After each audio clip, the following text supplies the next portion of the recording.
Guys, I think my Elden Ring is cursed. No matter what I do, I always end up in the same inescapable grasp of the bleed builds. I really believe From Software actually hates every other weapon category except one's scaling of arcane or providing a ton of bleeds. And this DLC is the best example of that.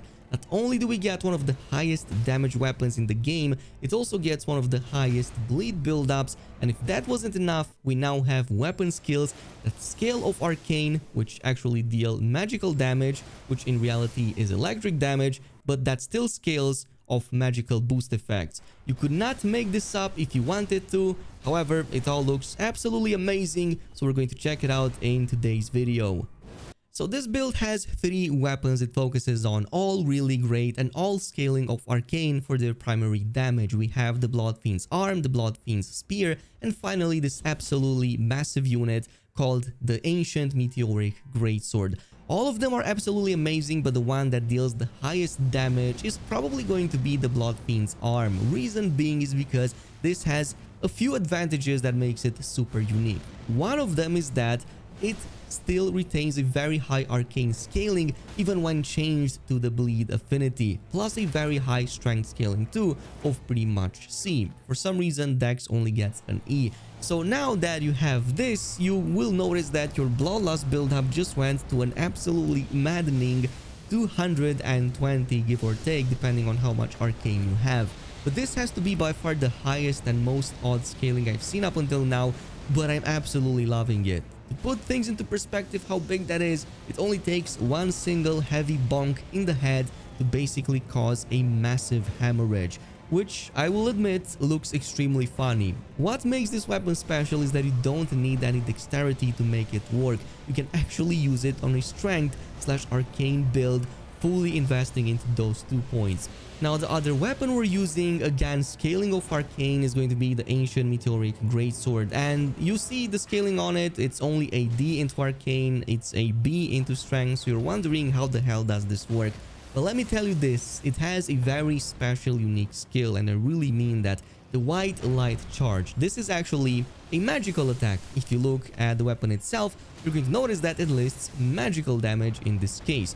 So this magical attack fully scales of arcane, and even though it has a descaling into arcane, it actually gains a massive bonus from every point into that, to the point that about 60 to 70 points into arcane lets you deal like 3 to 4,000 easy damage with its follow-up blast, which by the way is not even a magic skill. As I've said, it's electric damage, so not sure how this all comes into play, but I guess From Software decided that magic is now electric and vice versa. And there's one more thing about it that you should know. Magic Scorpion Charm actually buffs the weapon damage on this thing. You can of course verify that by just having that equipped and then comparing the damage numbers to one another. You can see them pretty much at the character stats, but it obviously makes sense since this is considered by the game to be magical damage despite scaling of arcane. Now beyond this, we also have that Blood Fiend Spear, which has one major advantage. Well, one of the biggest is that you can change this to Occult Affinity and it doesn't lose its Bloodlust buildup. In fact, it's only going to get buffed because now the scaling is even better. So it's pretty much kind of like a Scavenger's Sword, but yeah, the advantages of a spear, pierce damage, and the fact that you can put a, like for example, blood tax on it and absolutely drain enemies' HP. And maybe a bit of blood as well, but this works really well in a various number of setups.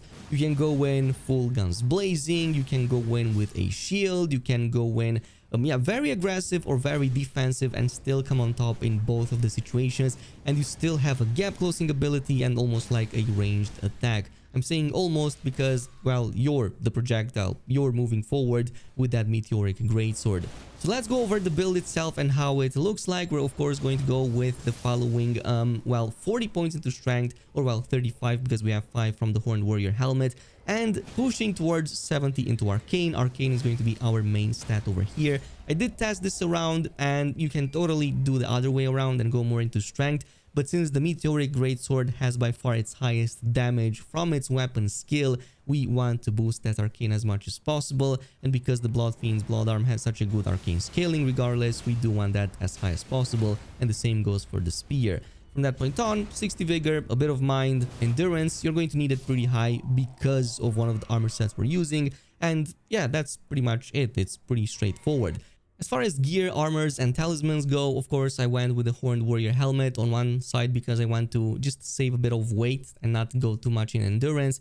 And second of all, because I need that extra, well, strength in this case, but not have too many penalties. And what I added on top was the Rakshasa armor, which kinda has one advantage. Mainly, it provides a damage increase for every single piece of the set you have. So you can totally go with the full set, but just know that you get about 2% damage increase per each individual piece. So that would be about 8% in total. However, you are losing on a ton of defenses. It does say here that it greatly increases damage taken, but in reality, you don't really get any debuff. You're just going to see lower defense stats on the armor itself, which is not too bad considering that this comes with 56 poise. Not going to lie, that's more than enough for me, at least for now, and comparable to some other sets that don't even come with this damage increase. You do need to defeat the enemy inside the Eastern Nameless Mausoleum on this side of the map to get the armor, but it is going to be worth it. Now beyond that, for the talisman, luckily the DLC has a few very good options, so I'm going to go over the two-handed sword talisman, which enhances your attacks with, well, you guessed it, two-handed weapons. So when you two-hand these two big weapons, you're going to get a 15% damage increase, which is really great. You can, by the way, get the two-handed talisman from the Temple Town Ruins. For the weapon skills, we're going to use Shard of Alexander, another 15% on the weapon skill itself. We also cause bleed build-ups, so we're going to interchangeably use Lord of Blood's Exaltation for another boost.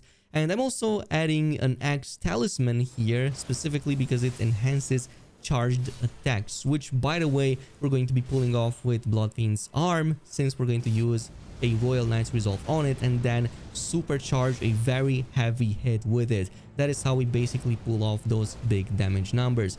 But besides this, you can go with a few other options. So like I said, the Magic Scorpion Charm definitely has a role here because it does boost up that weapon skill on the Meteoric Greatsword. So you can definitely gain another like 10% damage increase from that.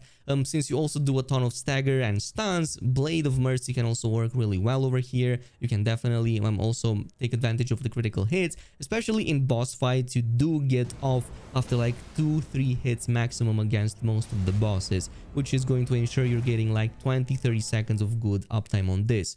Now, in terms of the Ashes of War, I'm using the Savage Lion's Claw and Royal Knight's Resolve interchangeably on the arm itself, specifically depending on the situation, the boss type, or the enemy type. But Savage Lion's Claw, which is the newly one added in the DLC, is really nice. It has a nice flourish, it looks a lot more nimbler than the regular Lion's Claw, and its follow-up is extremely powerful. You basically guarantee stagger anything in this full-on follow-up. If not, it's probably going to be one more hit after that. But the damage on it is extremely high. It doesn't cost that much. The only thing you have to be careful about is that you're going to do a bit of trading over there in terms of blows. So if you're not careful, you can definitely be knocked out and killed during this. You can, by the way, get this a bit further northwest from the 3-path crossing, pretty much by the side of these cliffs. Now, I'm also using Royal Knight's Resolve specifically in moments when I know how the boss telegraph its moves, I have openings, and I can unleash very heavy charged attacks with the Bloodfiend's arm.